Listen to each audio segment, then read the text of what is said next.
Welcome to Thursday Night Knives. I'm your host, Bob DeMarco. We missed last week, but we are back. And tonight we're going to check your pockets. I'm going to tell you about a custom knife I'm going to have made for my birthday. Actually, it was going to look very different until my folks said, hey, maybe that'd be a good birthday knife that we could get you. And so that design got more intricate.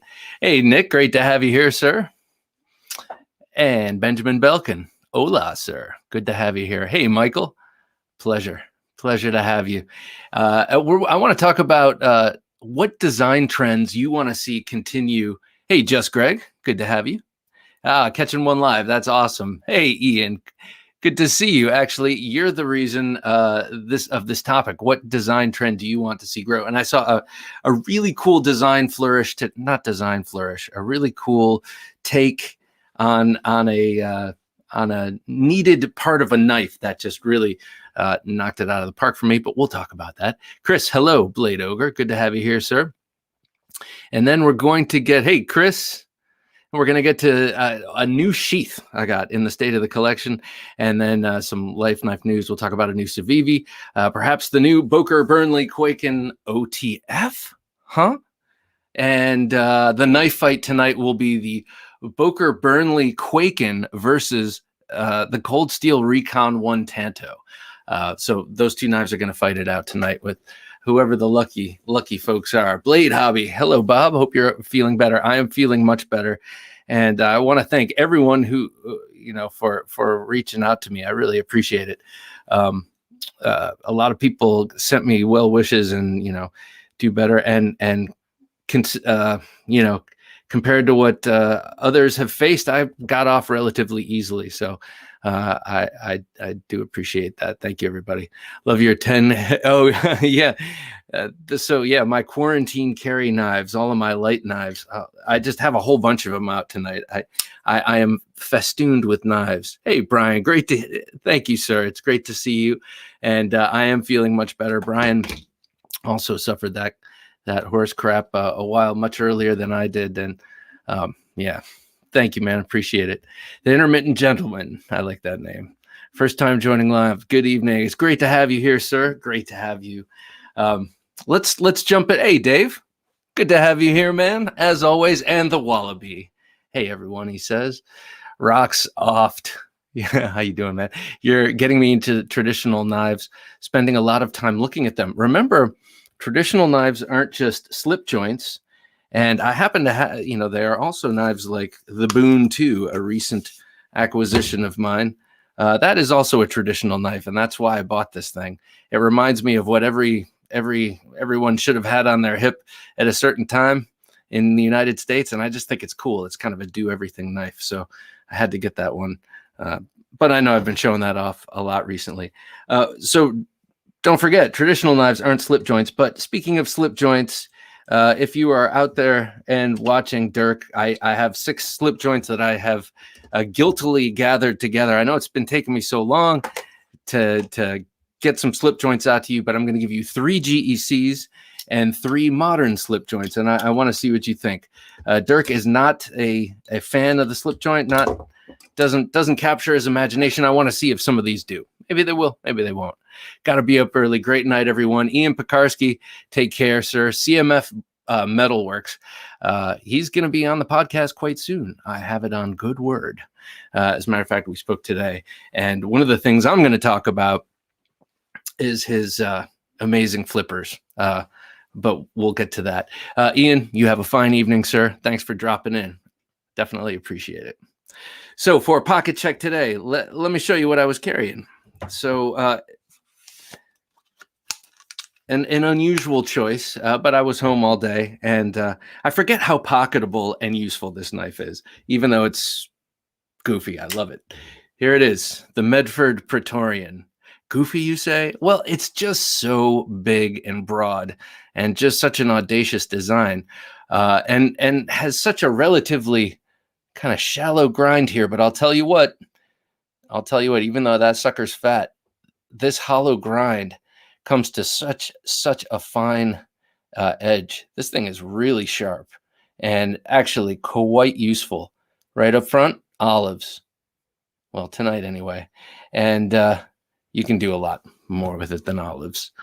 Great handle. This is my preferred Praetorian without the giant wide clip. I like this discreet clip, and it's got the glass breaker and the G10, which I love, and this very smooth action here. Smooth action.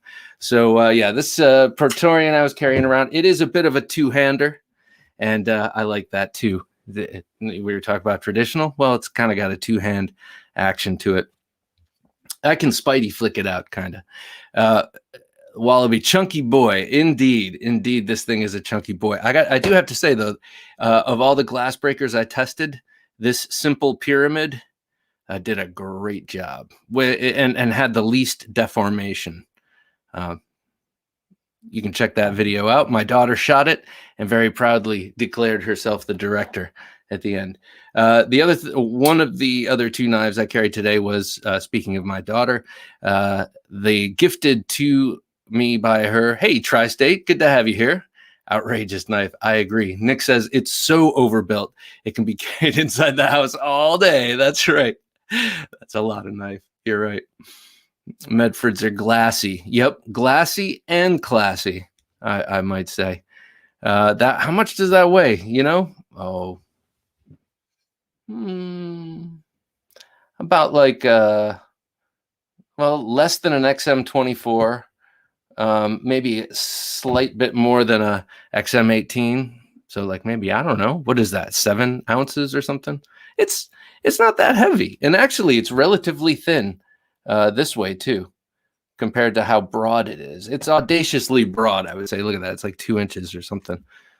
Jared, oh, thank you, Jared. Man, his knives, he's such a cool guy, and his knives, man, so beautiful that I would love to I would clear out a large portion of my traditional collection to get something by him. And who knows, maybe I will. I might end up doing stuff like that.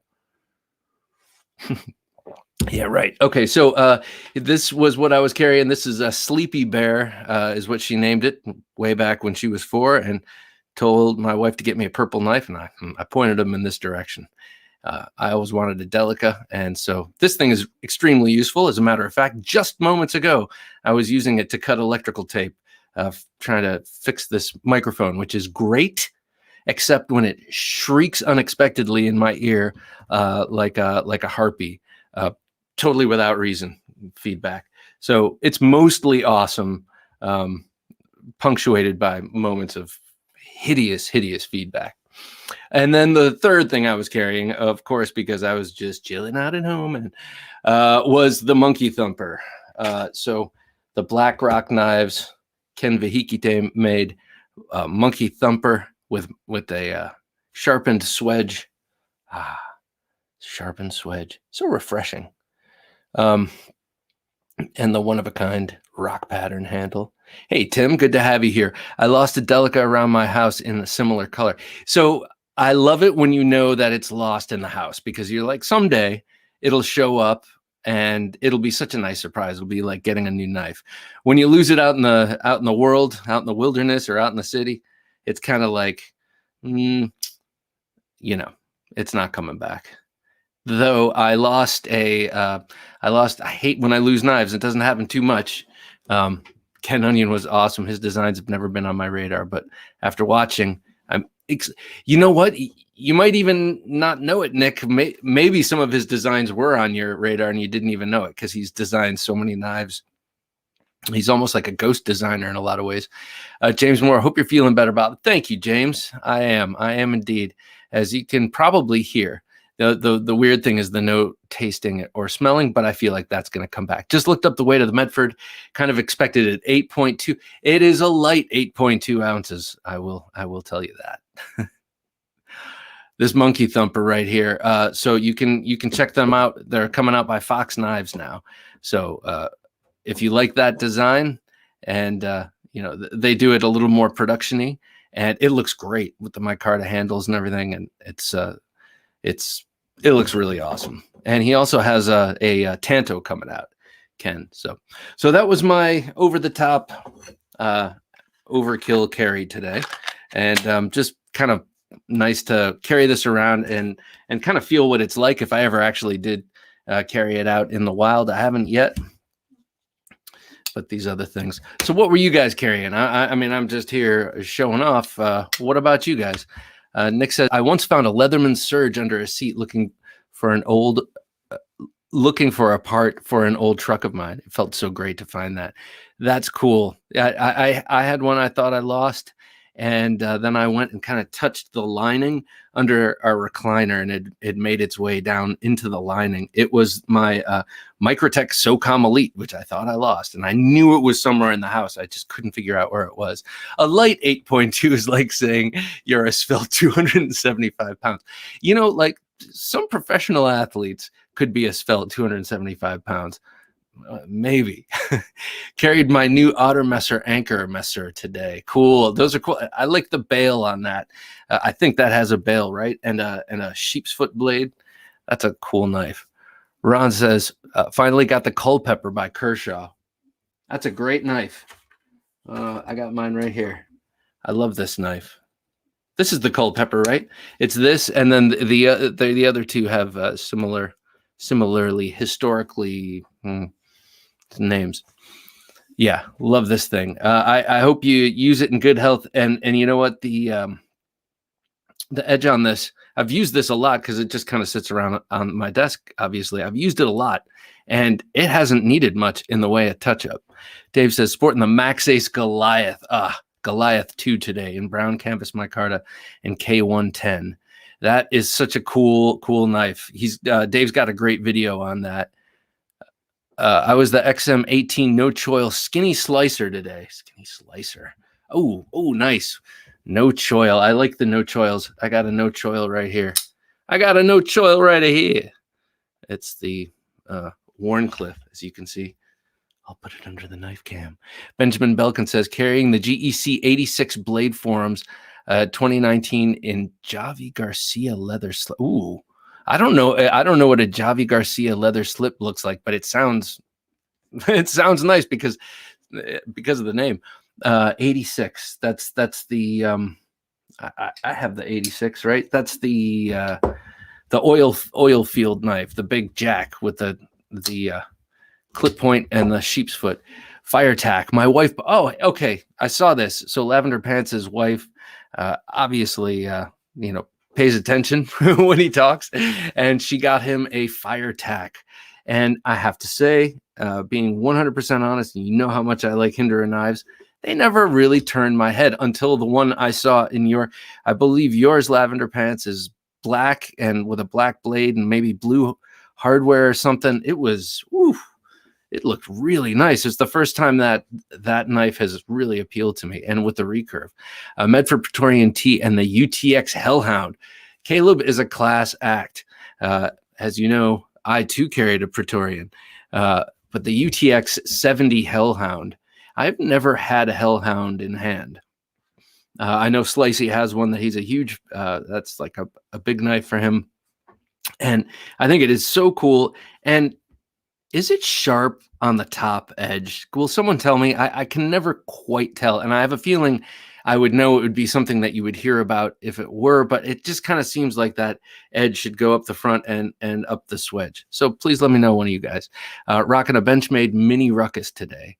A Ruckus, that's a cool knife. That's the one, that's a much, talk about a recurve, right?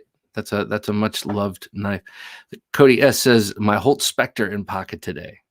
Holt Spectre. We have an aristocrat, ladies and gentlemen. That's such a cool knife. Is it? To what blade do you have there? Demco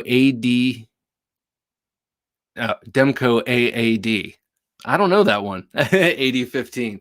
Nice. I'm pretty sure I'm about to get an AD20 soon, and I'm very excited about that. Dang, if your wife bought it, it's almost irreplaceable. Well, actually, it is irreplaceable. I mean, he can never sell that knife. That would be, a wife for your birthday buys you that amazing thing. You can't. Dang, if your wife.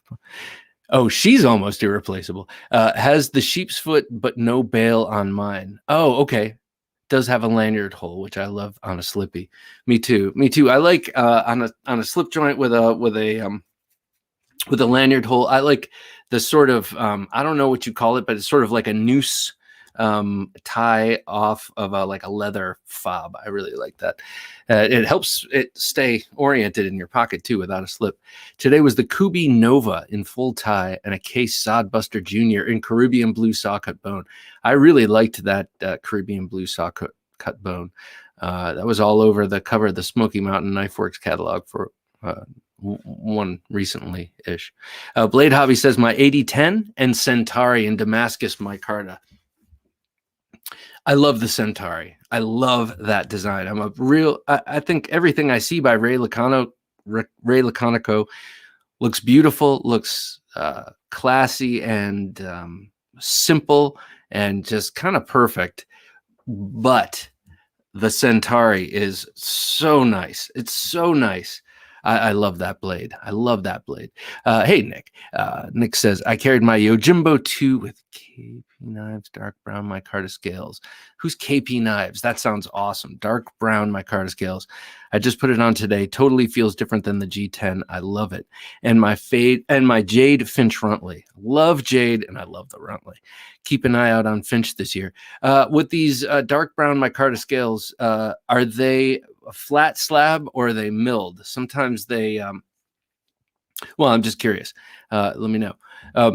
Tim says I got the Tanto PM2 and carbon fiber sack. Very nice. Carbon fiber. I haven't quite seen that. But well, I mean, a lot of people are making covers for Swiss Army knives, which I think is pretty cool. A fixed blade with mammoth tusk handle. Love it. And a case Barlow with giraffe bone covers.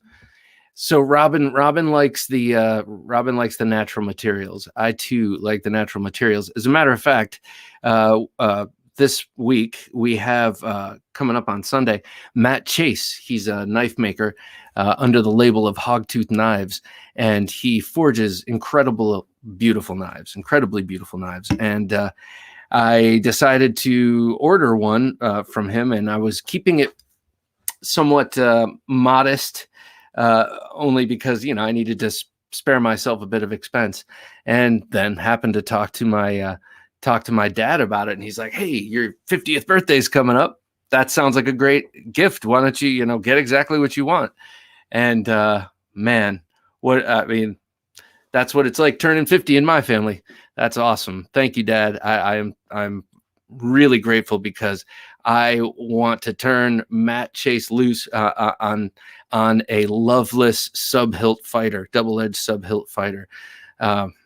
With I want some stag handle on there, and so there you go, and some sort of pattern weld steel like raindrop or something cool like that. Had to attend a 1-hour audio meeting sharpening up. Oh, the P large, nice. I love the P large. I think the Pilar always deserved size. The Wallaby says, carrying the Victorinox Cadet and Morris Eldris as usual. Awesome. Well, the Cadet, that's a classic. And I don't know where mine is. I had the standard regular Alox Cadet. Kind of carried that knife a bit, I definitely was in my bag a lot. And then I just cannot find it. Will there ever be a no choil skinny Warncliffe XM? Who does all the no choils? It's DLT, right? So this was a DLT exclusive, I believe, DLT. And so it's the Warncliffe no choil.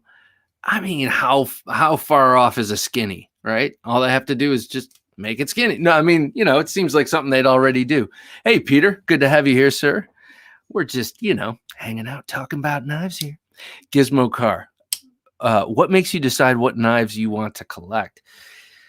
Oh, man. Well, sometimes. Okay, so what it is for me is my preferred, not necessarily use that I use, but I love tactical knives. That's just what I've always been drawn to. Tactical folders are my primary thing. But then I also have a lot of fixed blades and things like this, tomahawks and swords and other implements. But they have to be, all of those things have to be And please excuse the term for its corniness coming from a suburban dad, but they have to be battle worthy, battle ready. Like all these swords in the background. They're all old, but they're all, real and used. Hey, Patty, how you doing? You're carrying your GEC 15. I love to hear that. I have one right in front of me, sir. And it's a cap lifter. Which one are you carrying? I'm curious. Is it the red one with the new one, the Tom's Choice you just got? Hey, Bob, Jim, and everybody. Oh, the rotten. Oh, my God. I discovered how much these knives cost, and it was disappointing to me because I really want one. And the Mead's gunstock slippy in the pocket today. Okay, so Wolf Scout has some fantastic taste. I have only recently been following. I think it's Mead's. That's probably exactly how it looks. I think he's a South African slip joint maker. Correct me if I'm wrong. And man, are those knives gorgeous. Jim, can you just go back to that last one real quick? But the Rotten Evo, it's such a cool design. And I remember when it first came out, Alex had it, and I was busting on it because I was drawing conclusions about its design that were wrong once I actually looked at, analyzed my own conclusions. And that Rotten Evo is just such a beautiful looking knife. So anyway, I go off. Nick, it is such a pleasure. How you doing, man? Pretty good. Let me know how the audio is. I'm using my earbuds. It's been going in and out. Cool. I don't know if it's the earbuds or me. And you guys know Nick Stasa 23. How you doing, Nick? Oh, good. How about yourself? Are you feeling any better? Yeah, man, I am. I'm feeling much, much better. Thank you. Just can't wait till I can taste things and smell things, and then I'll be good to go. But other than that, I'm done with it, and I'm grateful. Chris says Kaiser. Chris was carrying the Kaiser Wakula and a blue and purple Anno Kershaw bare knuckle blackout 20 CV. Wow, that's a mouthful. But that's a nice knife, man. That is a nice knife. G-Man, how's it going, sir? So we've got Nick. Hey, Nick, do you happen to be in your shop right now? No, I can walk over there, but I can't really go inside because I just etched the cement. I'm about to epoxy the floor. Okay, cool. Well, tell everyone. Hey, John, how you doing? He's got a Spyderco Ikuchi. That was my office carry, fidget spinner. That's funny. That Ikuchi is a beautiful little knife, man. Good for the office. So, Nick, tell everybody about your new shop. It's something I've been dreaming about for years, and I was doing all my modification stuff in my garage. And in the summertime, even with the air conditioner, it was like 98 degrees in there. Because I only was able to insulate the garage door. So my wife said if I was going to keep doing the knife mods and stuff, that oh no, I had to build a shop. Shucks. Yeah, must I really? Yeah, I've been saving for it for probably the last 4 years. So nice. Finally. So you're building it. You're building it to your spec. Yeah, pretty much. Specs. I mean, we already had in the back of our house, we had a covered garage, a covered carport, and basically I boxed it in and now turned it into a shop. Awesome, man. That's yeah, we all need a space like that to open up and to get our creative juices flowing. And definitely hang on. Jim, can you bring that last one? The 86 2019 Blade Forums knife was a single sheep's foot blade with a saber grind and a match strike pull, ebony covers, bomb shield, line bolsters. It's a win. Okay, cool. Thank you, Benjamin. I was totally going down a different road with that one. So do you have anything recent that you've modded or been working on in your I like your shortened versions of knives. I've been in limbo here lately because of the shop. Pretty much ever since after Christmas, I've been turning down a lot of work. Well, turning it down if they're ready to have it done, but most of them just say I'll wait. And the only knife I have in right now, only because the dude wouldn't take no for an answer, is something I've seen company J Cape. Oh yeah, I got one of those that's a big too. cleaver blade, right? No, well, he has a cleaver blade. Oh Let me no, show the you. J cape. I know the J cape. Yeah, yeah. Yeah, It's a clip point kind of. yeah. What mine's has the Fanatic Edge treatment on it. It's got the whoop, the Oh frag god, pattern. that's so gorgeous, man. So Lavender Pants says he can't wait till you're doing regrinds and doing blade chops regularly. He'll be sending you tons of stuff. yeah, I will say that the blade chops, that's probably the funnest thing. I enjoy doing that so much just because you can make a knife that, if it was too big and you love the knife, you just can carry it, make it a little bit smaller and you can carry it, then, that's Yeah. why I do it. Yeah, and when I first, hey, Professor EDC, great to have you here, sir.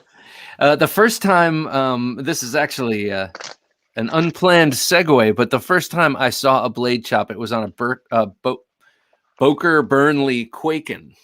Yeah, me And too. and also people were doing that flipper mod. You remember where they were kind of Yes. angling off the That front was a bolster? that was way back. Most Yeah. people watching don't know that. Yeah.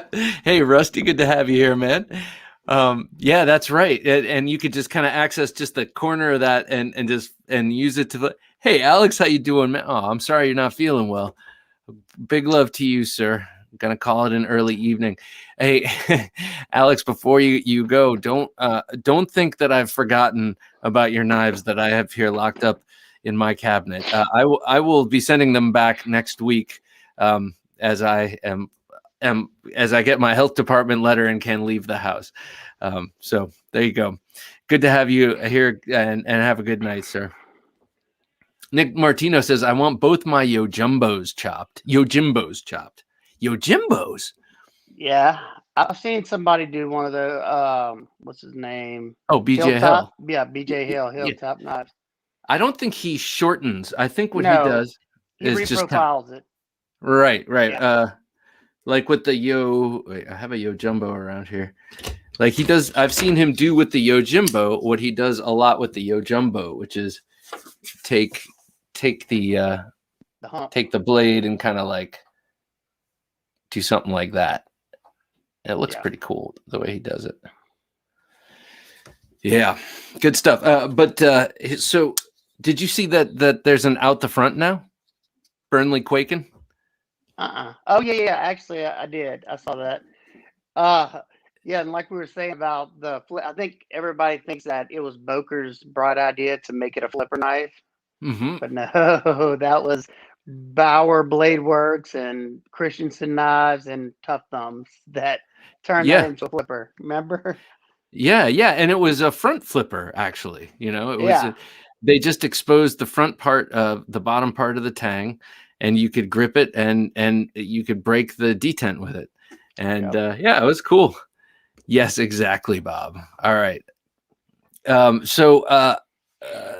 Yeah, so this new out the front, actually, Jim, if you don't mind bringing that up.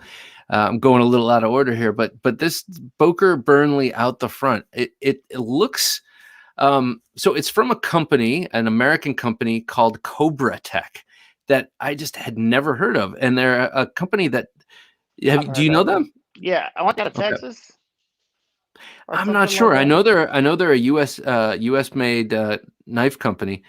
And look at that. That's pretty cool, actually. They maintain the shape of the Quaken handle, even though it looks kind of awkwardly large compared to the blade, which it would have to be to house all the guts and stuff. But they did an interesting job of translating the sort of simplicity of it, because when you look at Cobratec knives, they specialize in out the front, and they're kind of busy design wise, like a like a Microtech or a Heretic might be a little bit busy design wise. And it's just interesting to me. I'm excited to know about a new, or maybe it's not new, it's new to me. I'm excited to know about another out the front specializing company of a high quality. If Boker is going to go to Protec for their single action out the side, or their out the side knife, the company that they're going to go to for the out the front is going to be good, I think. Right? Yeah. My local shop carries Cobratec, and you'll see them a lot of times at your gun and knife shows. They produce a lot of out the fronts that are D2 and 440C, Okay. All and right. they're supposed to be high quality. I've never owned one. Have you ever hefted one and tried it out? Yeah, I tried a couple of them out there. The ones that they have though are kind of heavy because they don't do. They're a little bulky. I got So you. I got you. that one looks nice though. Okay. So they know what they're doing. Maybe just not exactly. I went to the Cobratec Instagram page, and I'm like, they look good. Yeah. I'm very kind of particular with my kind of out the fronts. I like them to be like, I like Microtech. I like very simple. So I don't know, whatever. I was just excited to see something new and different. And man, that Burnley Quaken design, they have gotten so much mileage out of that thing. Yeah. A big one, a small one, a flipper, a thumb stud, an Protec. out the side and out the front. Yeah, man. A kitchen version. There's a kitchen knife. Yep. So let me show you something cool I got today. Look at this. It's the sheath. So I got the Spartan Harzy Dagger a couple of weeks ago. Yeah. It's just about the coolest knife in the world. And I was showing this off last week, but it came with one of those just kind of middle of the road sort of nylon sheaths, tactical nylon sheaths with all the Molly stuff. And I have to say that's beautiful. Yeah. This is Chattanooga Leatherworks. And I think they do all of the leather for Spartan. And I know they do. I'm trying to remember who else they do. I've heard of them before, and I might have some other stuff, but look at that. Look at that. That's gorgeous. Beautiful. So here's a cool little aside. My 10-year-old daughter was down here and just like hanging out in my den reading while I was doing stuff earlier. And she's like, "What's that? Oh, Spartan." I'm like, "Yeah, it's Spartan Blades." She's like, "How many 10-year-old girls do you know who know Spartan Blades?" And I'm like, "Right on, baby." Funny. That is funny. That is so funny. Let me look at this.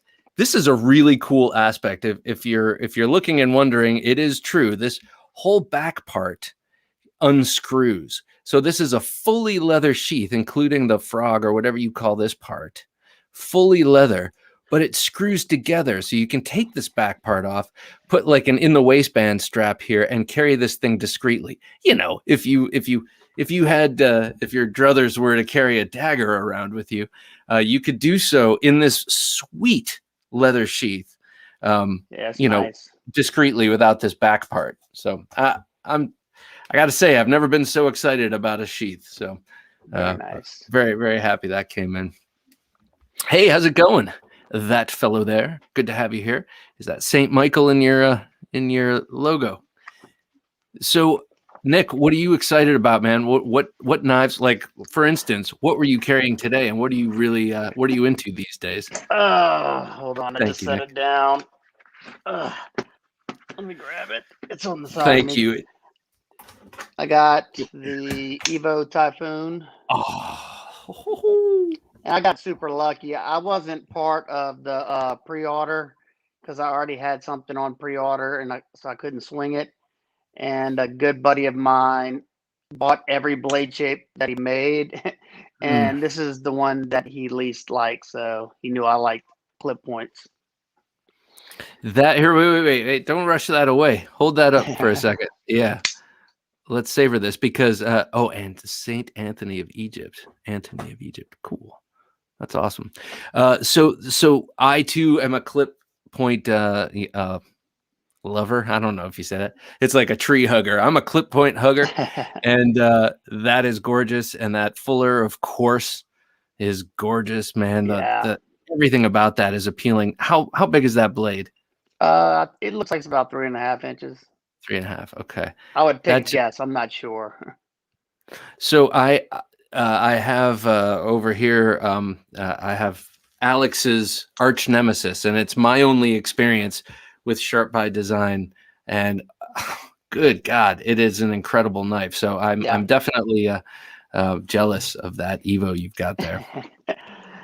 And I also had I've got on the out the front kick here lately, and I never liked them, but now I've been enjoying them, and this is my favorite by far, the Recon 035. Oh This yeah. this is the one with the ceramic ball bearing underneath the slide.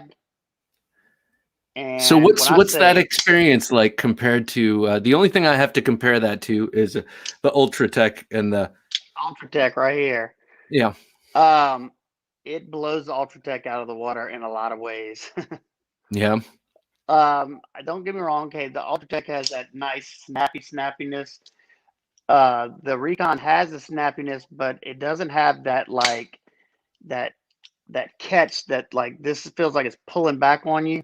This is Hmm. just one fluid motion, and I could do this all day, and this doesn't rip up my fingers. So Yeah, I know exactly what you mean because I have a small Troodon, it's like a 3-inch one, and that's I can do that all. this Yeah, one, no, the no, little no, it's mini. a This is the mini one. that's so cute. It's so cute. It's Like adorable. it's not even as big as the 35 Oh, when it's altogether. open, oh my God, that is. Whoop. Yeah, so I have the 3-inch Troodon, and that's really easy. But the full size Ultratech, man, I can't do it too much until my thumb starts. It's like got a really strong spring, and there's Yeah. so much resistance on both the Mhm. pull and the push out, which I can handle just fine. But sometimes pulling it back is like, oh man. Yeah. Uh, all right. Okay. I get it. I get it. We're talking about knives, and I sound like a cream puff, but still, there's something about that rolling action just seems like very pleasing. Yeah. Tri-State EC says I've been drooling over the Guardian Tactical out the front. Yeah, that one. The blade shape of this one that you have is really cool. It's Yeah, it's a sort of clipped clip one. point, sort of bayonet. Yep. Yeah, it's got center lines, so I guess you could almost put a spear Point too, connoisseur. Yeah. Oh, that's nice, man. Now, I will say too, Slicey says the well, Recon 035 is pretty much perfect. yeah, I'm not going to talk about any other ones, but I will say this one. I'll talk about this. This is an Lmax Steel. Hmm. I've used this one like crazy, and it is still sharp. Lmax, I love Lmax, especially if it's done right. And Uh-huh. it's a wonky steel. It's easy to mess up. I mean, ZT had that experience, Right. but it blew all my other out the fronts out of the water as far as edge retention goes. Nice. I would love to see way more button locks, says David Payne. What can you go back to Muay Thai 23? He said something about guys, what knife would you recommend for flaying? So I know what I right off the bat, Bastinelli Creations which one is it? It's a Bastinelli that's I know what very you're talking about. it's got a ring on the end, but it's got a very Uh, long sweeping blade. It called almost looks like a fighting fillet knife is it in the a way. Mako? No, not the Mako, huh? It's not the Mako. Um, I It's a long one though. I know what you're talking yeah, about. it's cool. So check it out, Muay Thai. Anything by Bastinelli Knives is pretty much made for that purpose, as are many others. But check him out. He's a Frenchman, and he designed some beautiful knives. So what else you got in that magic pouch there, man? Thing to pieces, and it wouldn't chip the edge, nothing. So I'm Z hoping Spyderco did it. Yeah, it's kind of like the 3V with better edge retention. Edge retention. and they had it in that dark green, right? The Z-Wear handle. It's just like this. It's almost identical to this handle, except it's a little bit lighter. Oh, okay. That's This beautiful, man. is That natural contoured micarta. micarta, and I'll say this. I hope you don't mind. I got a carbon fiber S90V shaman that I'm probably gonna sell. So if anybody's Ooh. interested, y'all keep y'all eyes open, Oh because yeah. I don't Keep your need eyes three of open. them. I've never had a shaman. Shaman. I'm not sure how you say it. Well, I think you need one, Bob. You need Yeah, I think I need one in carbon fiber. I'd like to see Spider Coat, Yojimbo 2, and Lmax, and black multicam scales. Ooh, that would be dangerous because the Yojimbo is so thinly ground and hollow ground. Wouldn't it be kind of a big risk with a difficult to heat treat steel like Lmax to go that thin? I would think so. Overheating the edge. Yeah. I don't know.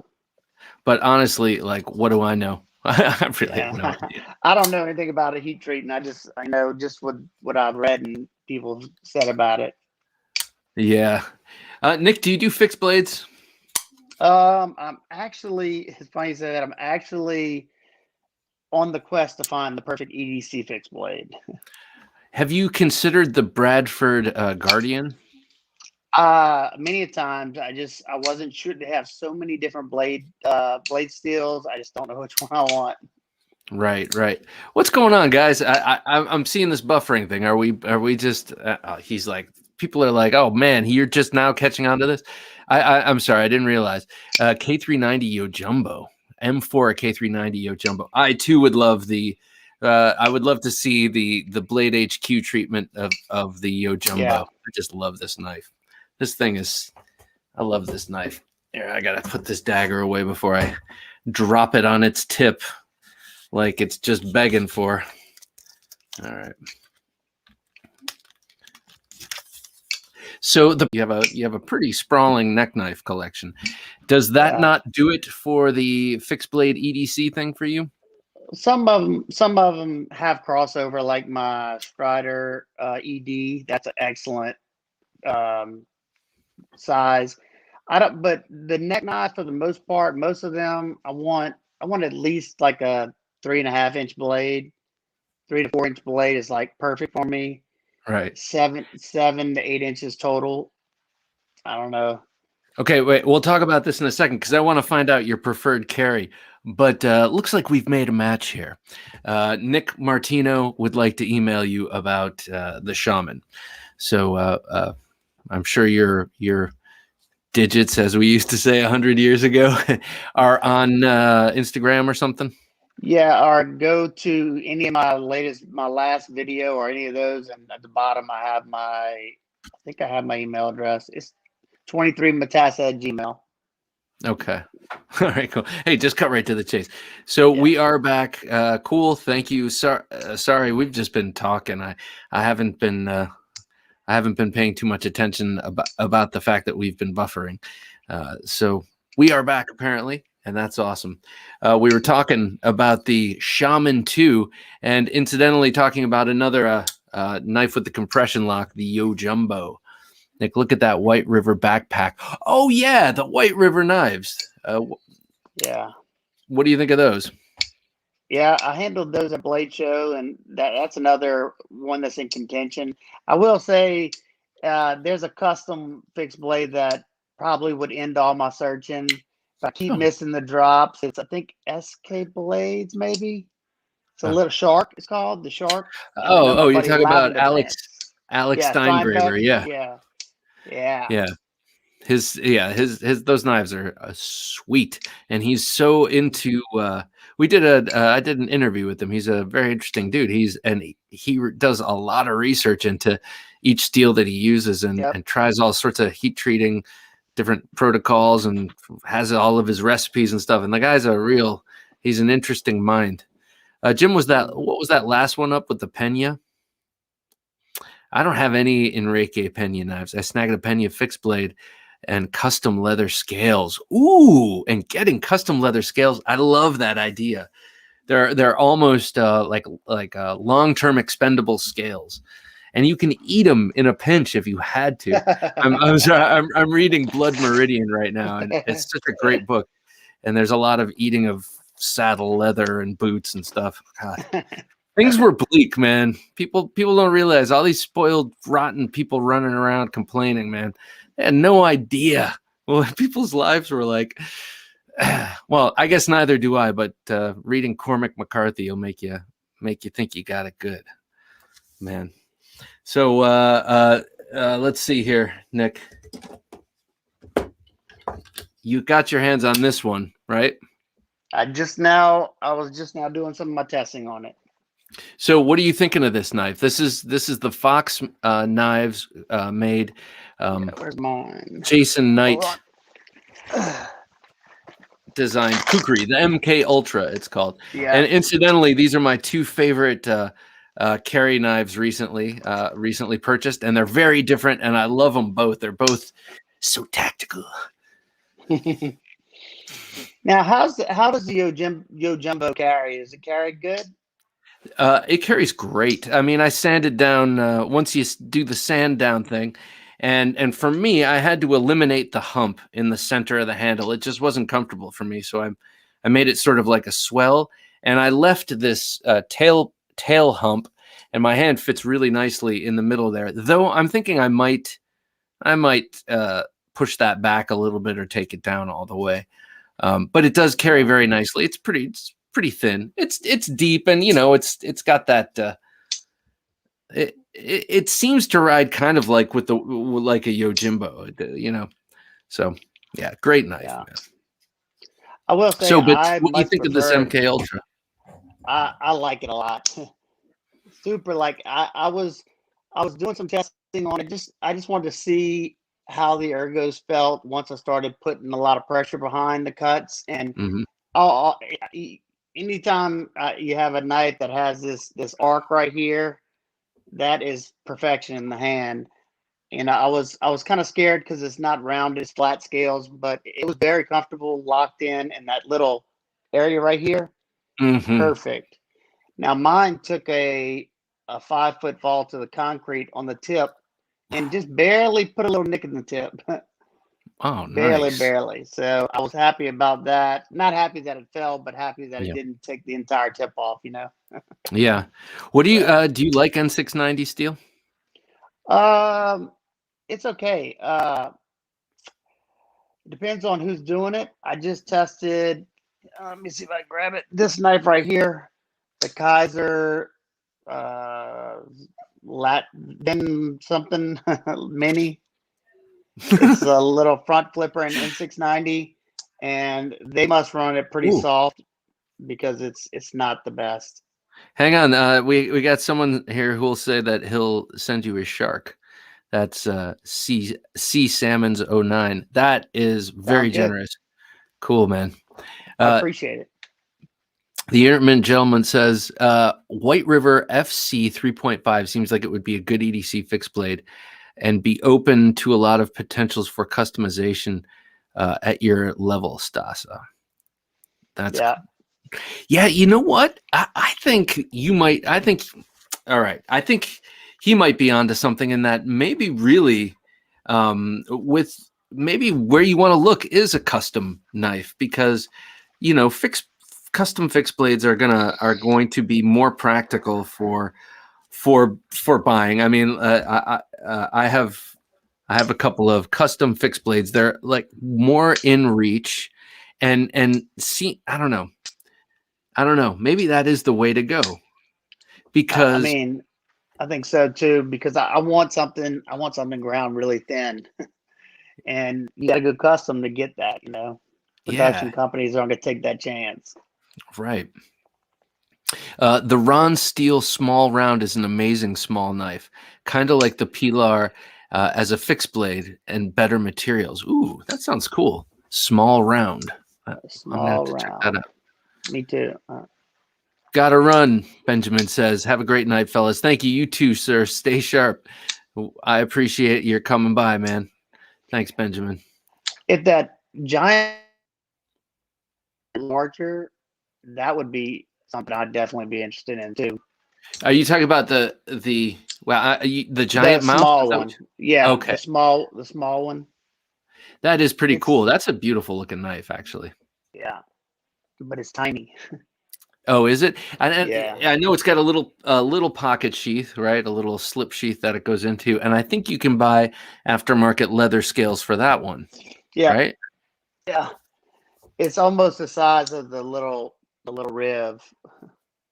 Oh, that's such a nice little knife. I think it's bigger than this, but I'm not certain. So I have no experience with MKM knives or a giant mouse. Just have never had them in hand. I really like some of the designs. I was just looking at which one was it today. It's a very slender one. The Clyde. I think you had it actually. What did you call it? The Clyde.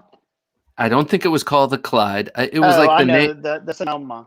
Sonoma. That's what it was. I was like, it was a location. It was like a geographic location. I just can't think.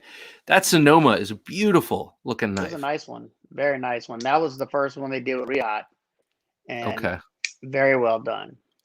So that one looked to me like it might suffer from that the syndrome of a thin meaning from top to bottom, from spine to handle knife with a frame lock. Sometimes I can't help but pinch them Pinch. close. Yeah, I don't recall. It didn't get carried a lot for me. I don't know, something about it. I don't know. I'm Yeah, not the biggest flipper person. It's got to really wow me to keep it. So that's kind of how I feel too. I don't have too many flippers left. Nick EDCN says, "Giant Mouse, Giant Mouse has been killing it." Yeah, I mean, how can you go wrong with those two guys? Those two. It's what's his name and what's his name? Anzo Vox, and Vox. Vox and Anzo. My God, it's only 150 for the V small round.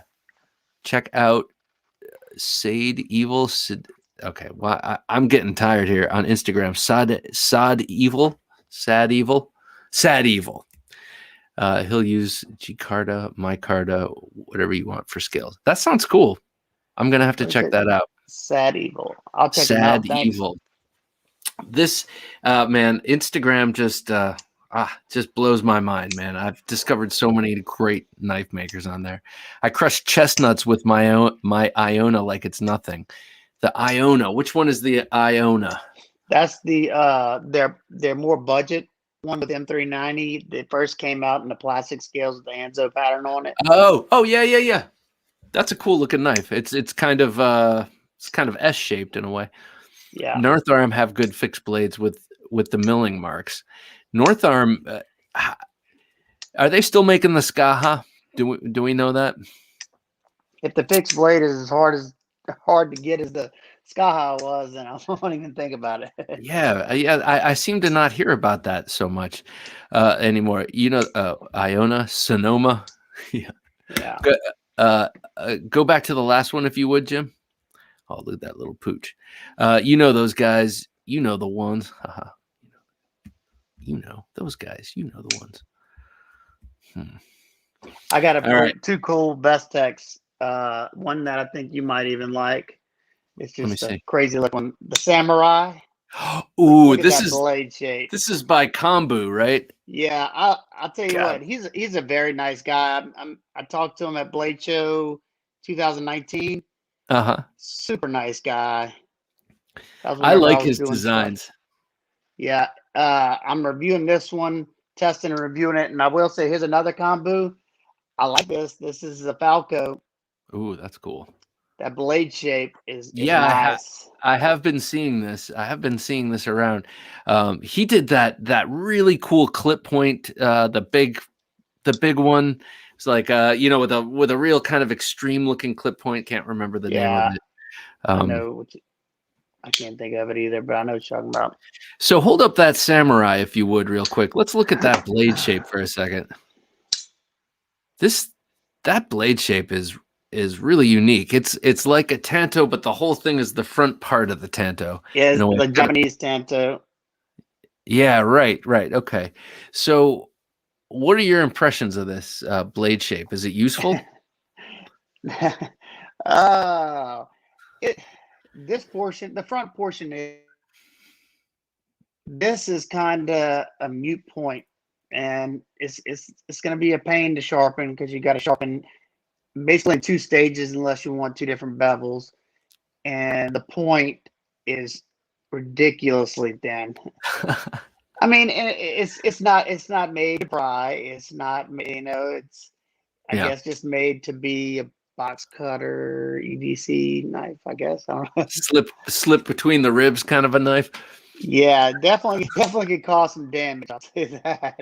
It's like Joey Ramone makes great fixed. Oh, Joey Roman. I'm sorry, Joey Ramone.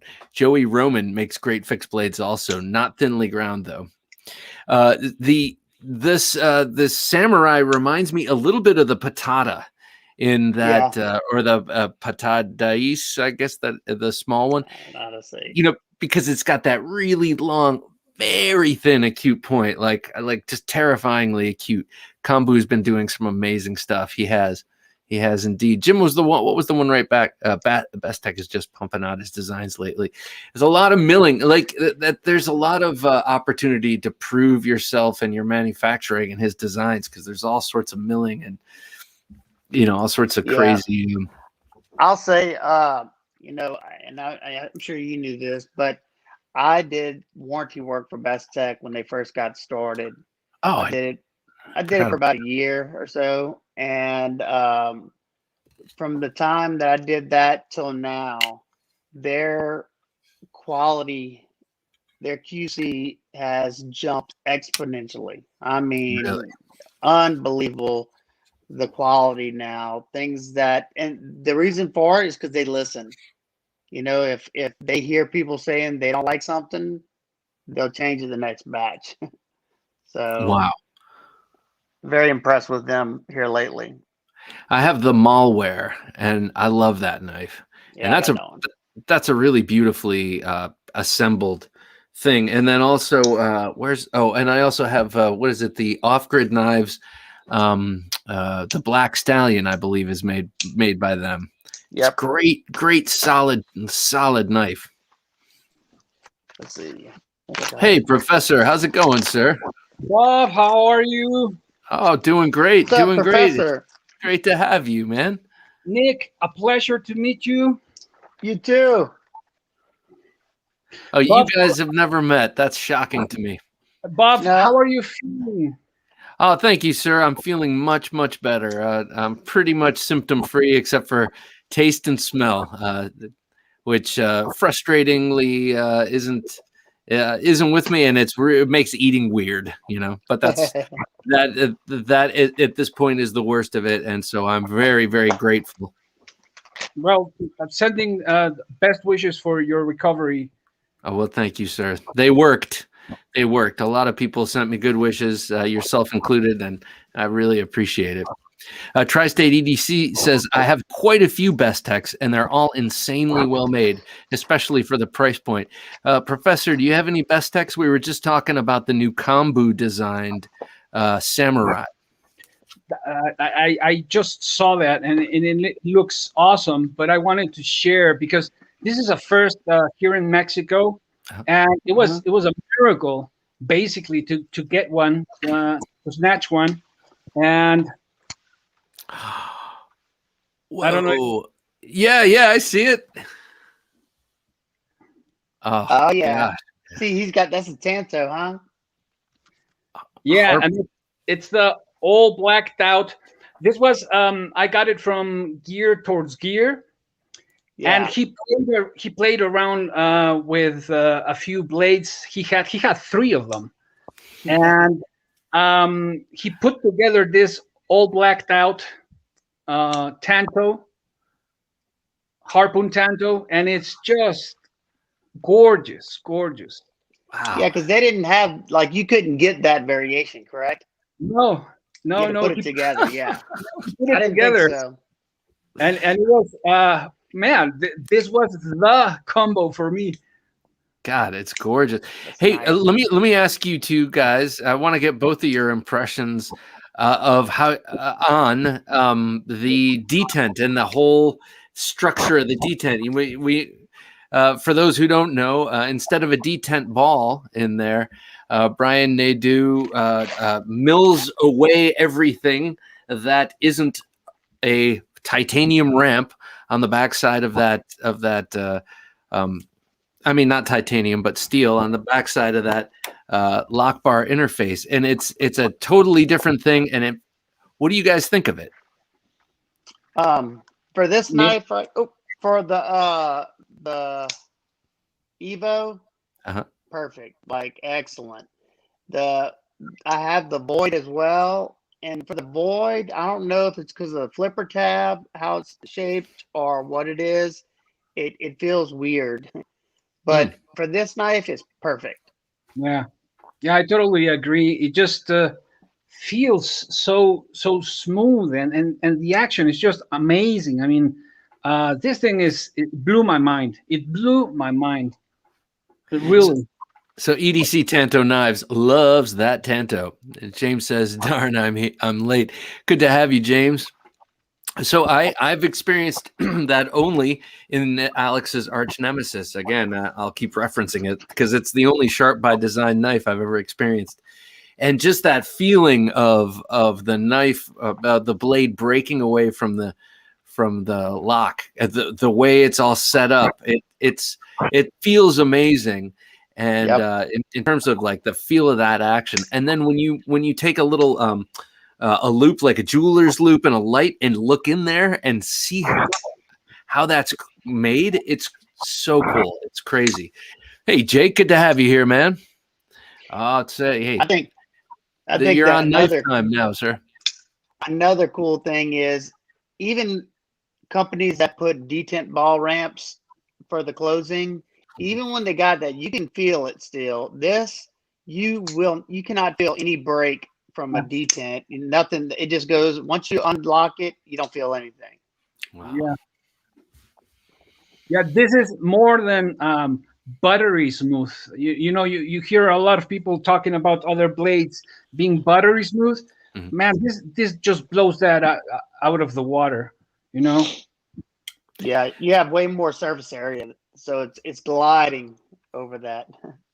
Quack Fam says, I prefer a plunge lock and Brian Nadeau detent over a ball. It seems to wear less since it's a larger contact area. Yeah, that's an interesting point. And just the character, the way it breaks away, it just has a different feel. And I like that feel. Is it necessary? Probably not. But, not all innovations are, and we don't necessarily want our innovations to all be necessary, right? No, and in this particular blade, it's just a thing of beauty, man. I got it, and I even, this is the first knife I decided to name. What did you name it? Stormbringer. What are you calling it? So since this is more of a tanto, of a Japanese tanto, I decided to name it Darkness in Japanese, which is I forgot the word, but it's, he named his knife and then forgot. If it's Japanese, I would remember it. All right, Darkness. We're gonna have to find this out, and I want to know. Yami. It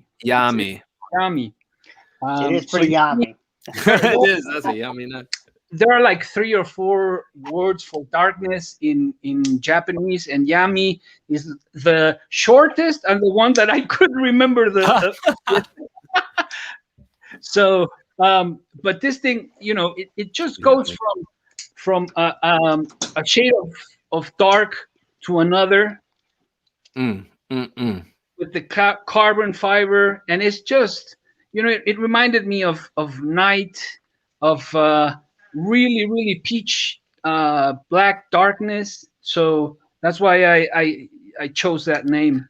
Man, isn't it amazing how, I mean, I talk about this all the time, but I mean, how these things are so, they can really tap into like emotional connection to stuff like this for me, something like a jigged bone handle, with the right color can just set me off. And stag or different materials resonate with us in a certain way.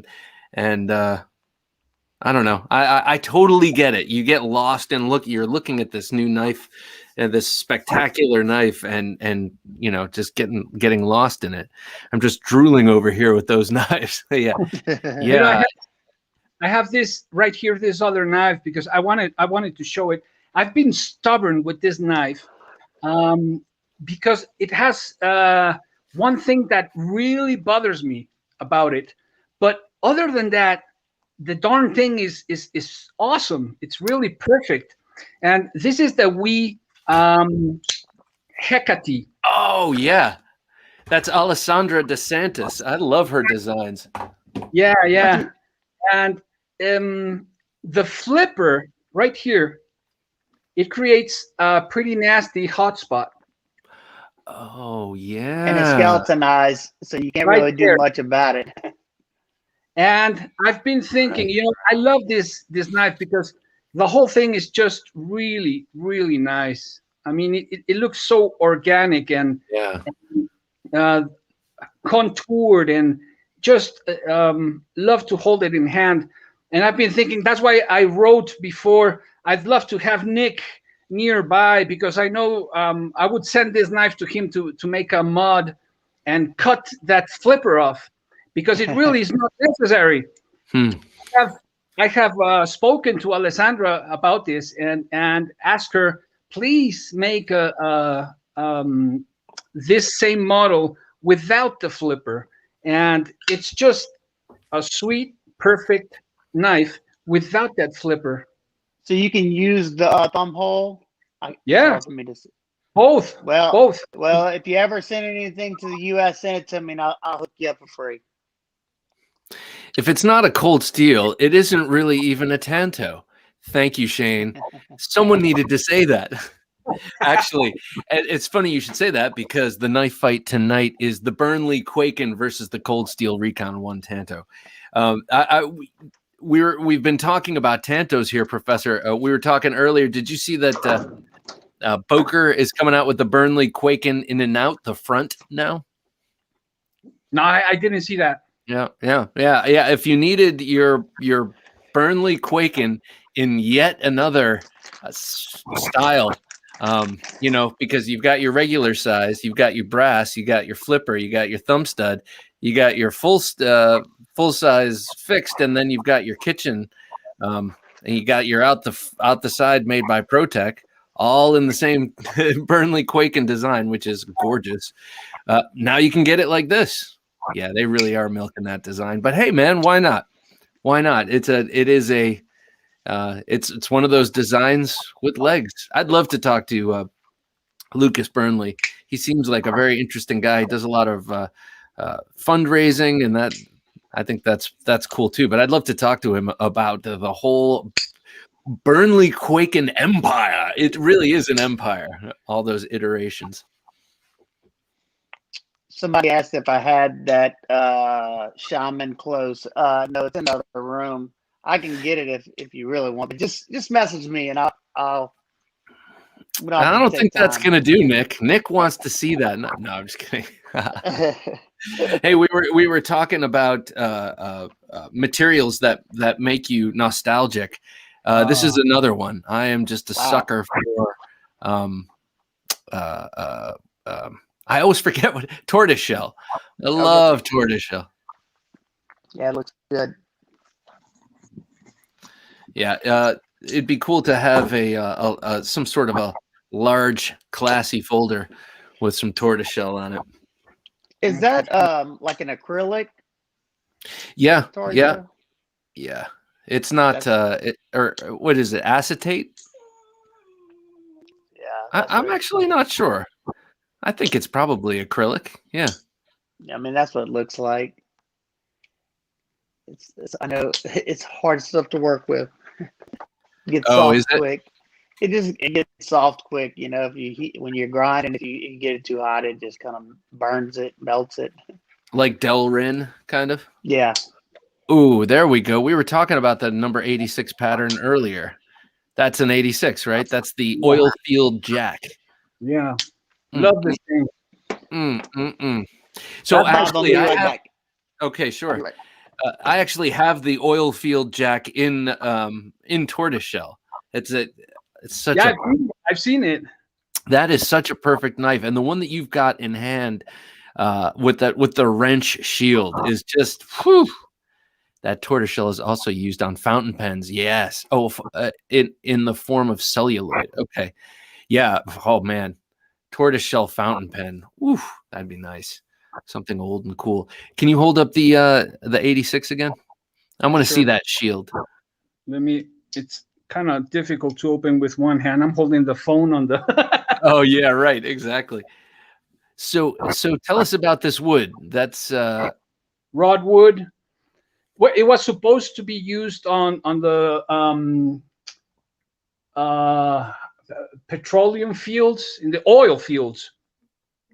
And with this long stakes of wood to, I think it was to penetrate, or yeah, it was to penetrate the soil, and these long stakes of wood were left outside, and I think they recovered this wood after, it was around 100 years. mm-hmm. And it's just fantastic. Still saturated with oil. I think that's what stabilizes it, right? Yeah. Natural, what you were talking about, this nostalgia. I think, at least for me as well, natural materials have that thing. Woods and bones, Yeah. particularly, they have. What's this? This is a sailor's. With the Marlin Spike. Yeah, that's it. It also in jig bone. Love this thing. This thing is so practical, man. I end up using it all of the time. You wouldn't have thought about that, but I end up using it all the time. Oh, I could see that. Open that up if you will. The Marlin Spike is there. It's a sailor's knife, and that Marlin bill there, the bill shape. Oh yeah, you're on your phone. Just hold it up. You don't have to open it up actually.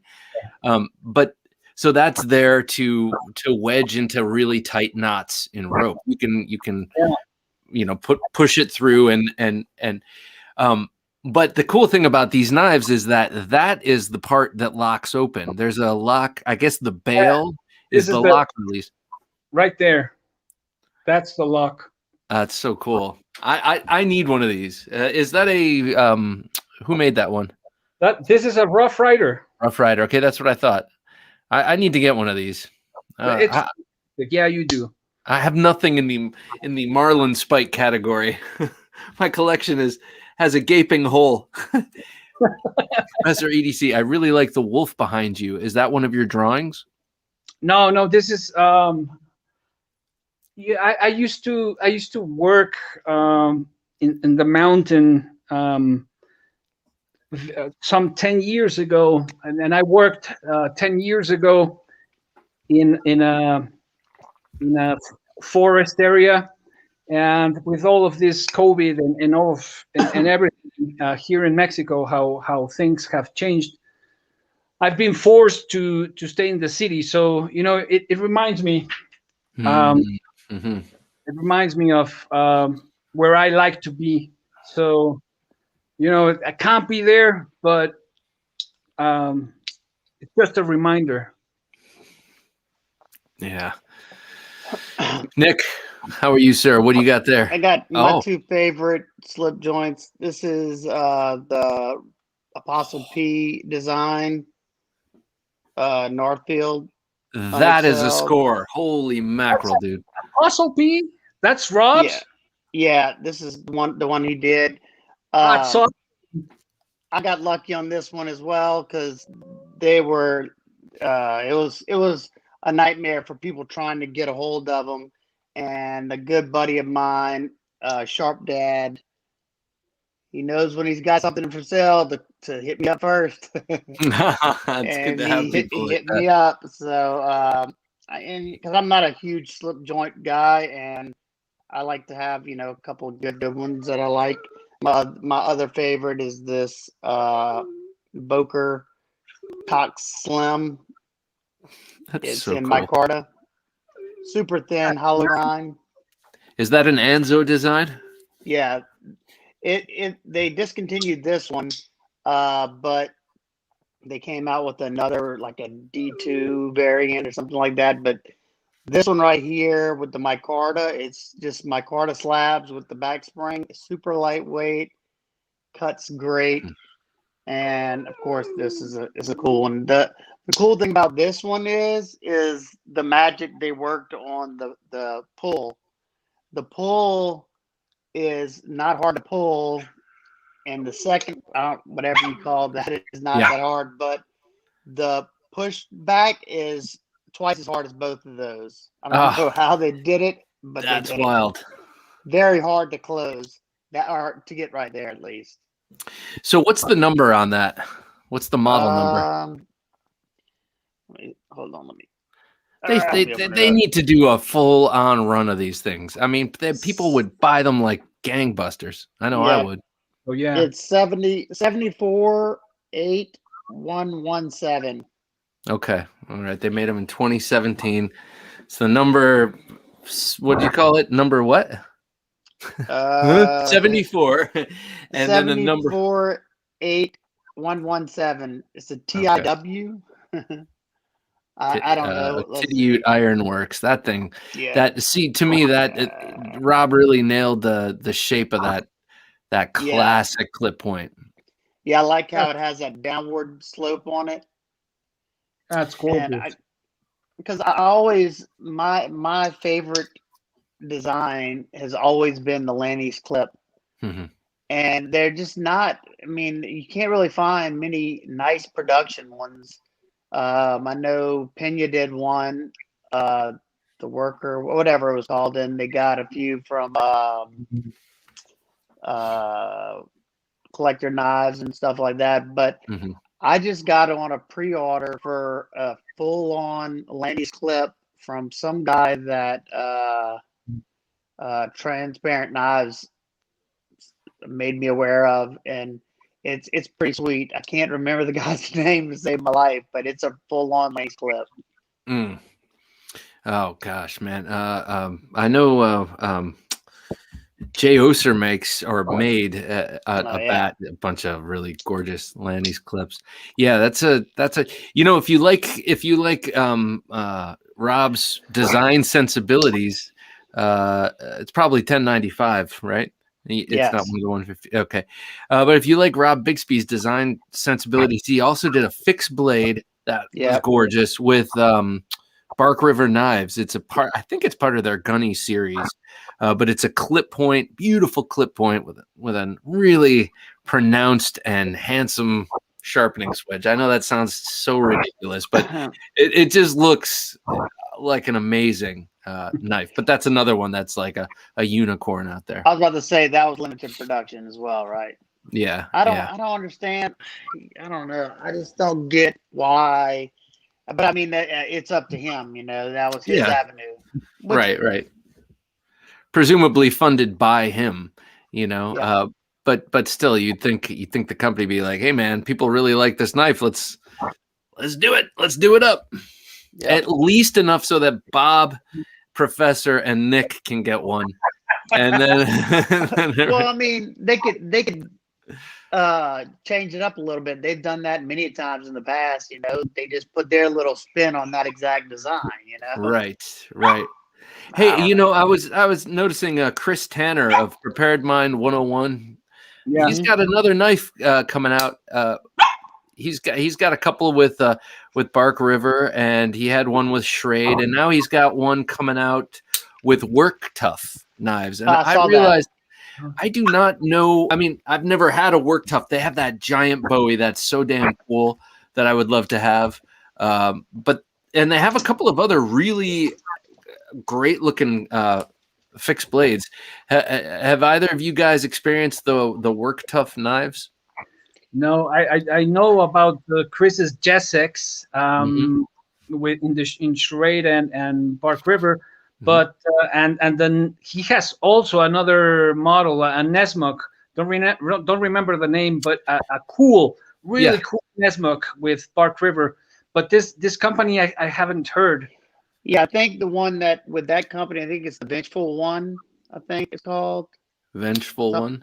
I think so. Yeah, I think so. that sounds him. Chris, right? yeah. I should get in touch with him. He's I know he's from my home state of Ohio, And not that that means anything, but he's I've been watching him for years and years, and it's cool to see people designing stuff. Do either of you have any ambitions to have something made? Yeah, me. I got tons of designs drawn up. I'm just trying to fine tune some stuff. Yeah. Oh, I think it's like Cutlery Lover too. You know, have you seen his? I'm a big fan of him. I've been watching him forever, and he's got a couple of knives that he's had made with Bastion. Mm-hmm. Hey, how's it going, Ryan? Good to have you here, sir. Hope you're doing well. Hey, Ryan. I was thinking about you. What's that? I think perhaps I'm getting to know because of the magazine and all. I'm getting to know a lot of designers from around the world, here in Mexico and South America and Spain, and you know, I'm at some point I'd like to design something, but just for me, you know. Yeah. Designing is a whole different level, I think, and I truly respect people that get into this, because you know, to design something that works and that is really good, it just it's not just you know, that easy. No, definitely not. But you want to do it like this, like Ryan did it. He said, I drew up my first knife, and Matthew Christensen has helped me get it into CAD, and he's going to build the first one. They're going to build the first one together. If you're going to do it right. Matthew Christensen's the way to go. By the way, man, I cannot wait till his Wee Thug is released. I was just looking, he let me borrow it. He let me borrow one of the prototypes after he came on the show, and I had it for a few weeks and really fell in love with that little knife. And but I'm still looking for it. It's not quite released yet. I can't wait though. That's definitely. I love Matthew Christensen's knives. I think they're gorgeous. Me too. The Thug. I can't wait till the Thug comes out. Shane says, Nick, if you design it, I will buy it. I love that. I definitely plan, that'll probably be my start into a folder, because when I start making knives myself, of course I'm gonna start with fixed blades, because the geometry and stuff behind a folder is kind of rigorous. Well, you got the whole school, Nick. I mean, I think you do a great with the mods and with the experience. So many knives have gone through your hands. I mean, you'd probably make a pretty good darn knife. But you think about it, everybody who makes their own design, they make it for what they like. So, you know, you got to hope other people like it as well. Hey, Professor, I was bragging before. Well, it wasn't quite a brag, but I'm going to have a custom knife made for my birthday this year. I'm turning 50 this year, and my father actually, when I told him this, he got very excited and wants to fund it. So he said, go get exactly what you want from this guy, and I'm getting it from Hogtooth Knives, who's a former Marine who forges beautiful knives. But are you familiar with the sub-hilt fighter? Designed by Bob Lovelace, the classic long, slender clip point, double-edged with the sub-hilt. No, I do recall Lovelace, but I don't. I have bad memory. Oh, okay, I got you. Okay, well then so this is something I'll have to show off when I get it, but I'm very excited about it. About to get this whole thing, and the whole thing is. Besides the classic design that I love, a lot of it is based around the connection to the materials, and I want stag on there, and I want some of his pattern welds, Damascus steel, and some of these things that are evocative of things. So anyway, I was talking about it before you came on. I'll show you at some point when it's out. How many are you going to make? It's one. It's a one-off custom knife that a maker that whose work I'm very fond of. See, now you're showing off and you're telling us just one. Oh, what am I going to do? This is for me. This is for my birthday. But I would like to, Yeah, man. I have books full of designs. We were talking about limited runs, and Bob is doing a limited run of one. Of one. Exactly. One of one. Yeah. So, guys, When's your birthday? In August. It's actually, I had my half birthday a couple of days, or actually yesterday. So yeah, in mid-August, I turn the big 50. And you know, what better occasion to get your own custom handmade Bob Lovelace double-edged sub-hilt fighter? Oh, that's awesome. That's awesome, Bob. I mean, that's a great gift. I'd love to, you know, turn 50. That'll be in 4 years. So a babe in arms. Nick says, isn't Topps going to start doing a custom shop? Yes, as a matter of fact, I just saw that.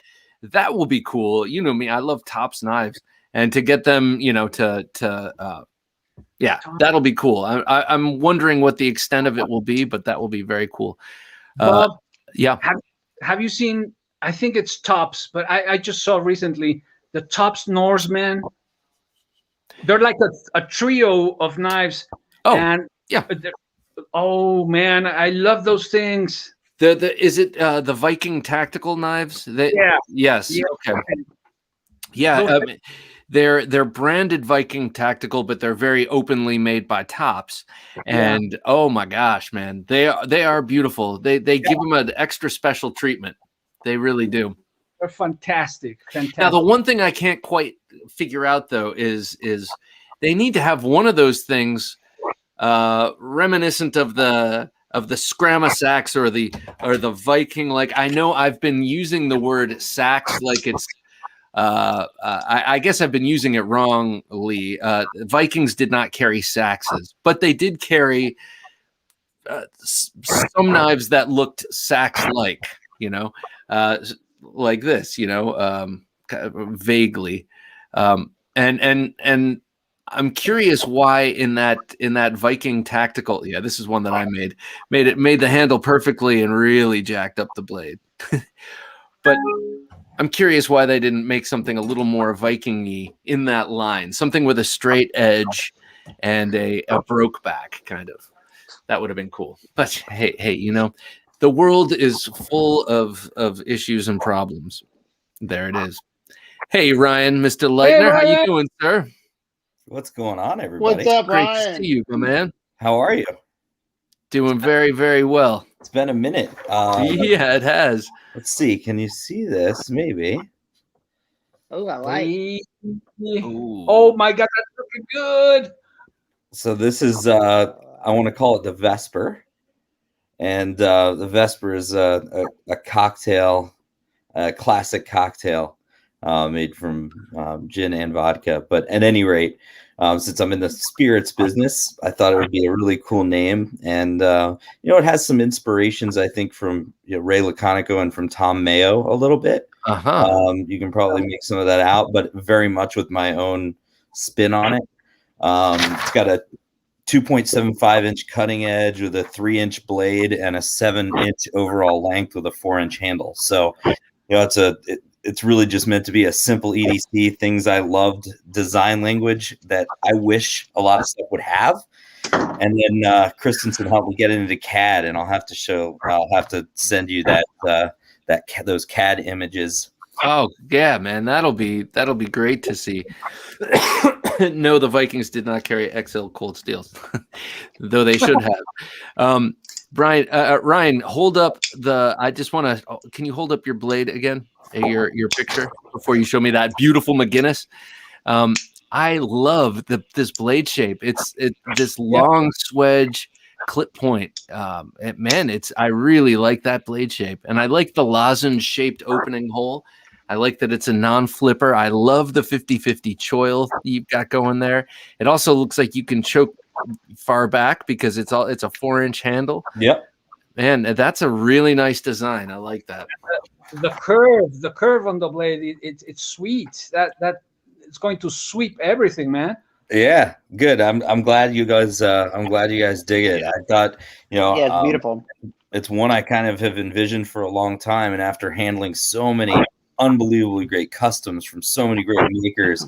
I was like, man, there's some things I love about, just what I consider the perfect EDC, about clip placement, about hand placement, about the way things feel in the shape and the ergos and the blade geometry, the blade design, the grinds, all that stuff. And I was like, this is my ideal kind of first go. And I was like, what would be fun too is if I made it Spirited Blade Works, and maybe I love making and I'll do it as a hobby, or maybe I try and do a USA OEM, like using Dan at Oz, right? Oz Roosevelt, Oz Machine Work. Mm-hmm. His goal is to eventually be able to do some OEM work out of his shop and have USA OEM products of that quality.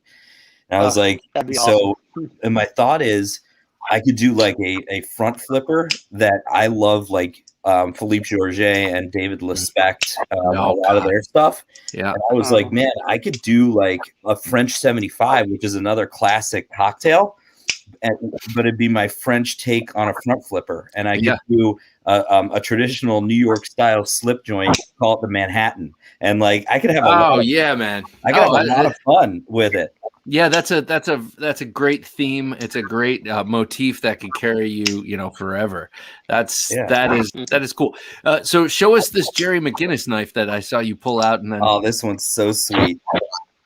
So so this is a micro Persian bolster lock. He has S bolsters with milled, really beautifully milled and contoured titanium with a Zircuti clip on there and titanium back spacer. And this thing is it's on phosphor bronze, and it just has incredible action for a flipper on PB washers. That is beautiful. Actually, I was going to ask you about your design. Is your design on washers, or is it on? Because I know how you love your mine would. I'd probably like to try it on both PB and Teflon and see which one worked out best. God, that knife in your hand is beautiful. This is a micro Persian, so it's got like a 2.8 inch blade and about a 6.8 inch overall length. But I can still get four finger grip on there. It's very comfortable. Do you know the guy on Instagram, Fresno something? He's got some numbers. He's one of the. I think it's Carlos, maybe, or it's Carlos. I've done some work for him. Oh my God, man, he's the ultimate Mcguinness collector. Yeah, exactly. But this is another piece of pride and joy. So this is a mini spoke also from Jerry Mcguinness. And man, it's also a Zircuti clip, his 3D kind of milled titanium scales, and then a hand, all of his hand satin blades. I really like the texture. Excuse my interruption. I really like the texture on the surface of this and on the surface of the bolsters of your mini Persian. It looks kind of amazing, knurling, but it's very soft. It's a diamond kind of. It looks like a diamond pattern. Is the best way I can kind of describe it. But it offers amazing texture in the hand, and this is nice because you got a kind of 2-finger grip up here, and then your other 2 fingers fit nicely here.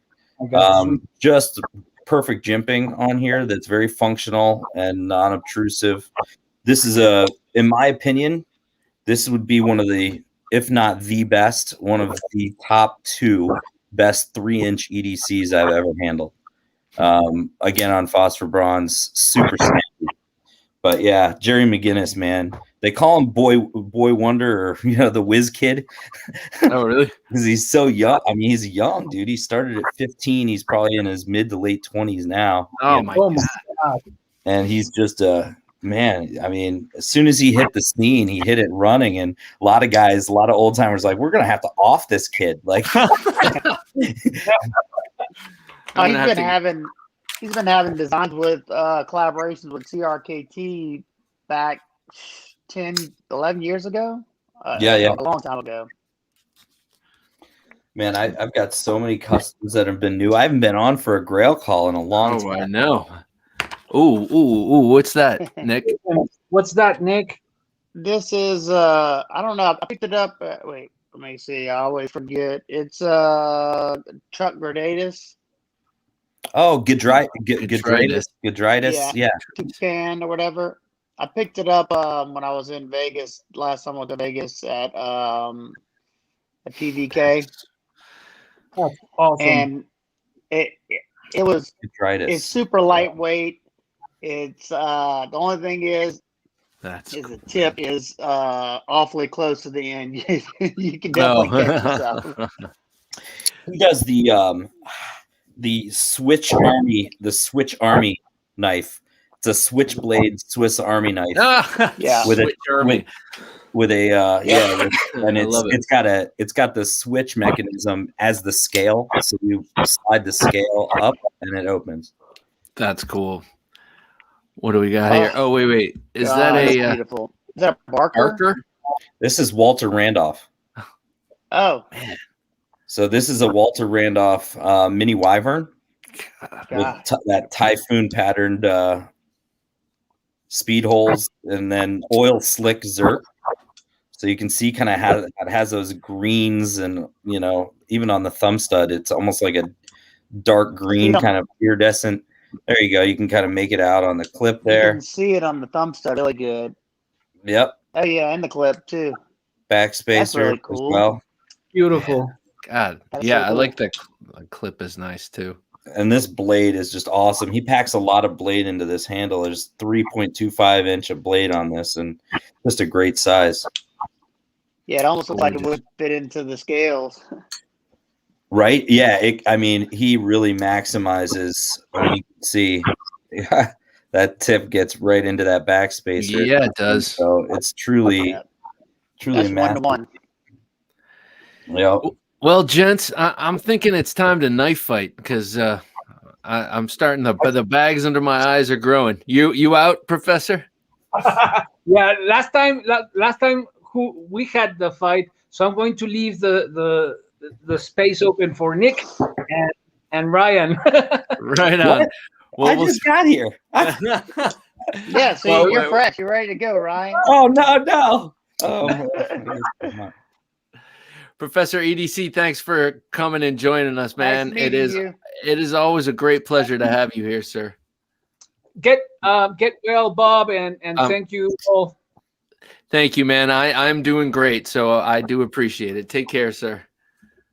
Bye. Bye. See you, buddy. Hey, what you got there, Ryan?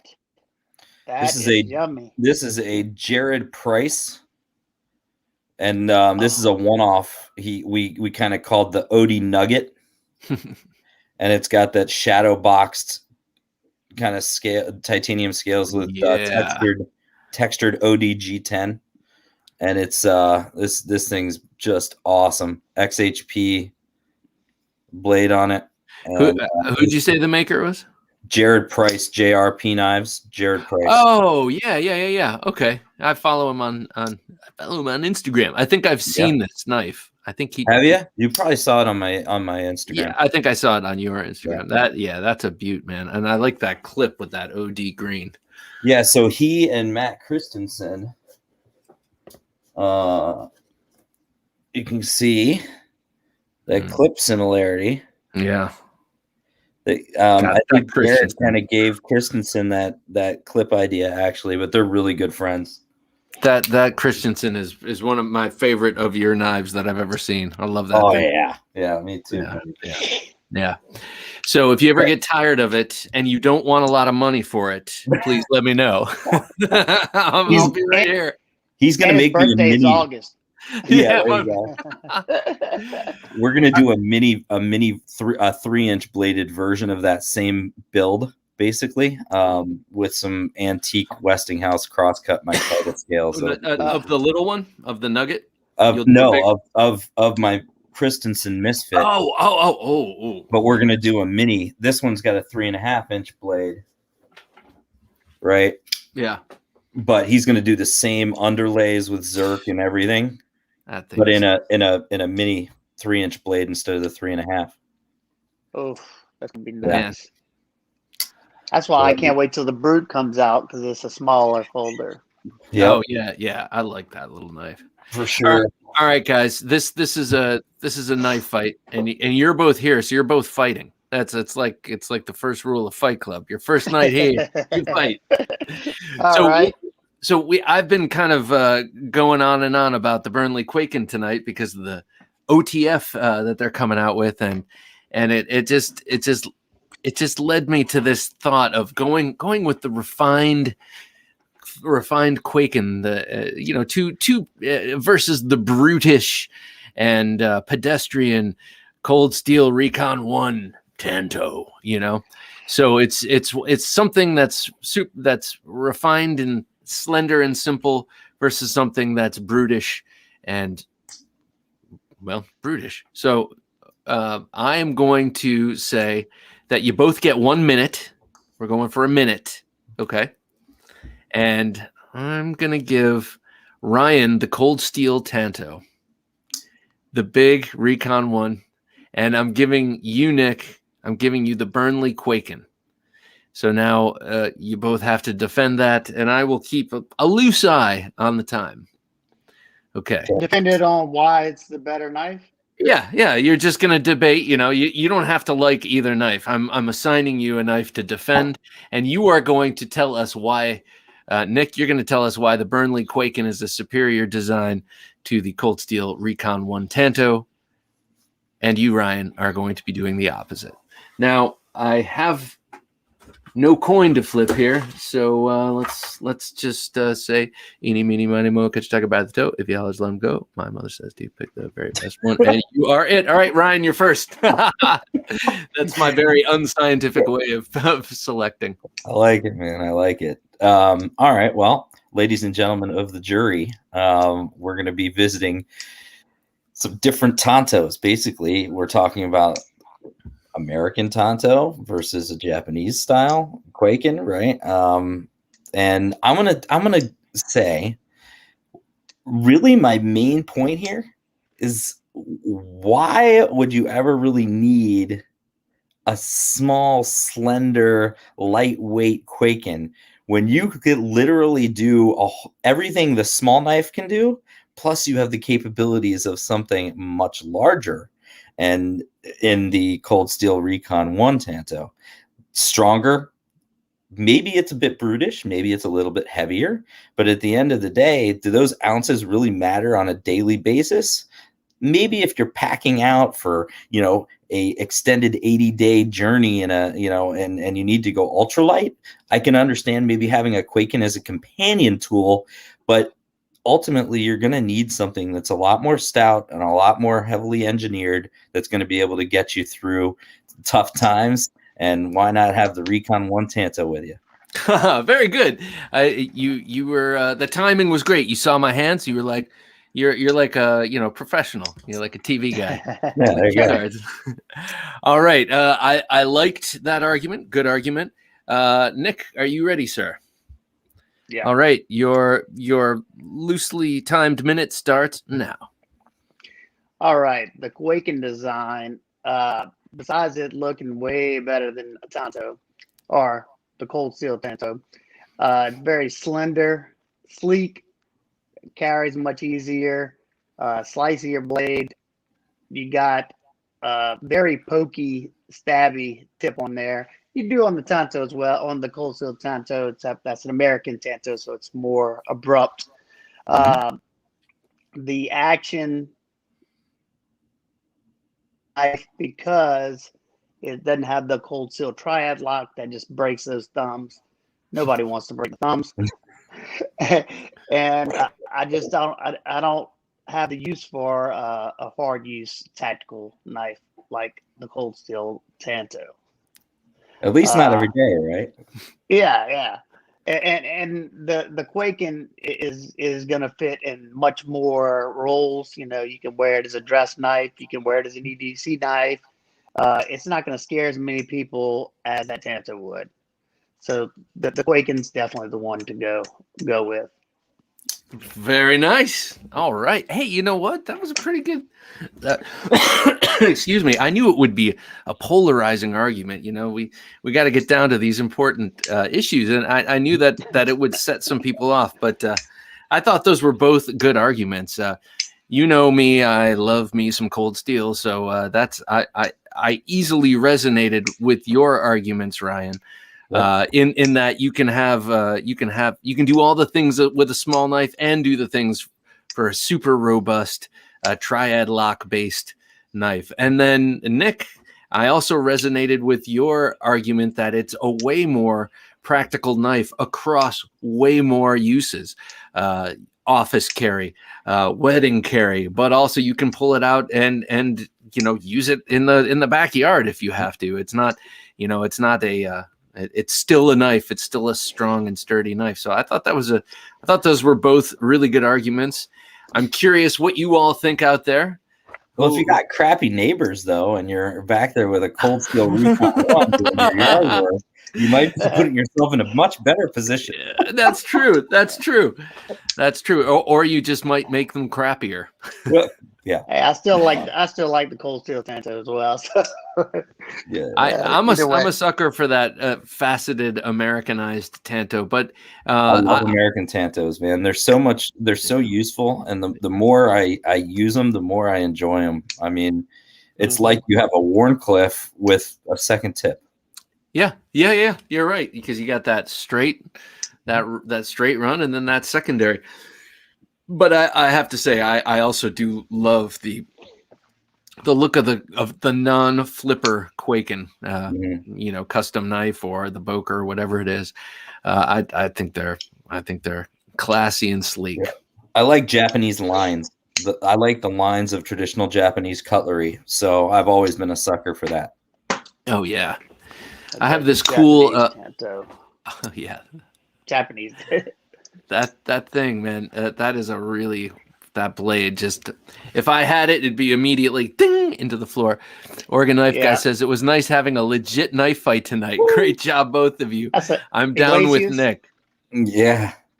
Oh, yeah, this is the Jonas nice. Iglesias. So this is his mini Bowie, but man, this American Tanto is awesome. It's just awesome. Love it. You got this beautiful flat, and then you got this accentuated tip. It's really, really cool. Go back. Professor likes the cold steel Tanto. Go to that last comment, Jim. Someone just used my cold steel Tanto Airlight on the ice here on my back porch in Texas. Oh man, stay warm out there, all you people in Texas. Well, and everywhere else. That thing is gorgeous, man. Love it. Yeah. Oh, hit the likes. So mean. Thank you, man. Thank you. Yeah. Yeah, that's a wicked blade. I love that blade shape. American Tantos, man, they're just awesome. Yeah, I agree. And that one that Professor EDC had tonight, the Sharp by Design with the harpoon. I am not a huge harpoon swedge guy, but on that Sharp by Design, does that look gorgeous? Man alive. Yeah, he's got Brian Nadeau has an incredible eye for design, aesthetic, and I like that knife a lot. I've been talking all night since before you came that I've had Alex's arch nemesis for a few weeks. Boss. Oh my God! It is incredible. It is incredible. And when I handle it, it's always over something very soft, and I'm also very careful with it. Don't look too long at it, and I put it back. That thing with its radioactive inlay material and all that. It's very beautiful, very cool knife. Guys, I feel myself pulling into the station. I do not mind sharpening Tantos too much, but I don't find myself doing it that much. It is an extra step, though, right? Ooh. Is that a mayo? Is that a little mayo? Yeah, this is a small warnie. God, that's nice, man. Knife fight. That's the type of mayo I'd want. So good. We hear knife fight. Nick, good points. Actual knife, Recon 1, Ryan. So good job, guys. We're let me hold that thing up just like so I can see the show side. What a beautiful little knife. Oof, I love it. Absolutely love that. Yeah. God, that's such a good looking knife. I love how simple his chatter in there and the speed hole. It's just awesome, man. There's something real special. This is a Covert. So this is non-ferrous. It's got a Teflon in there, all titanium pivot, screws, stop pins, everything's titanium. And then the blade is Yeah, 6K stellite. Yeah. Yeah, that's some cool stuff. That's a unicorn steel. You don't see it much, just like SM100. That's expensive, man. It's incredibly expensive stuff. It fell from a star. Oh, look at that. I would like to have a nice. custom like this. Oh, is that the Rogers? Yeah, I would love to have one of Yeah. these customs like this. Yeah, This Richard is the Rogers. OEM. He's definitely changed the game in a lot of ways too. Is he the guy who did he design the CEO? Yeah. Yeah. God, that's cool. So Blade HQ has one with blue denim micarta and S35 VN. That just came in. That's new. Excuse me. I wouldn't That's mind brand new. getting my hands on that. That's a sweet little knife. Guys, I feel it. I gotta do it.